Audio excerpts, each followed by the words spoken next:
तो देखो डिस्टेंस बराबर क्या होता है, स्पीड इनटू टाइम। कि मास्टर साहब सवाल तो पढ़ लो पहले, डायरेक्ट ही उत्तर बताओगे क्या? ऐसे क्या रट के आते हो क्या सर उत्तर? अरे भाई रट के नहीं आता, 10 बार करवा चुका हूँ, सवाल को याद हो ही जाते हैं। पता नहीं क्लास में कितनी बार करवा दिया। 80 किलोमीटर पर आवर की चाल से चलने वाली 287 मीटर लंबी रेलगाड़ी विपरीत दिशा में 37 किलोमीटर पर आवर की चाल से चल रही दूसरी रेलगाड़ी को 18 सेकंड में पार करती है। दूसरी रेलगाड़ी की लंबाई ज्ञात करें। तो देखो करवाते हैं। तो मुझे बताओ डिस्टेंस बराबर स्पीड इनटू टाइम होता है। जब दो रेलगाड़ियां एक दूसरे को पार कर रही है तो जो डिस्टेंस चली जाएगी वो दोनों की लंबाई के बराबर चली जाएगी। अब आप बोलोगे सर एक की लंबाई तो हमें दे रखी है 287 मीटर और दूसरी की लंबाई को आप एल मान लो बराबर स्पीड।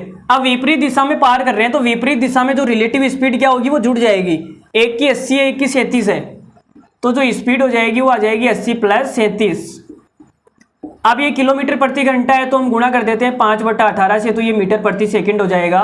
और टाइम कितना दे रखा है? टाइम दे रखा है 18 सेकंड। तो ये 18 से 18 कट जाएगा तो यहाँ आ जाएगा हमारे सामने 287 प्लस एल बराबर, यहाँ पे कितना आएगा मेरे दोस्त? 80 और 37 कितना होता है? 80 और 20 ये हो जाएगा 117। 117 हो जाएगा ना? ठीक है 117 हो जाएगा। और 117 को गुणा करना है 5 से, तो L बराबर कितना आएगा? तो देखो 585 आ जाएगा। ये 585, 17 पंजो 85, 5 को 100 से करेंगे 500 और ये 287 उधर जाके माइनस का हो जाएगा 287 बराबर आ जाएगा हमारे सामने 500 में से 200 जाएगा तो 300 और 85 में से 87 जाएगा तो माइनस का 2, 300 में 2 गए तो 298। तो हमारे इस सवाल का आंसर आएगा 298 मीटर। ऑप्शन नंबर बी क्या इस सवाल का करेक्ट आंसर है।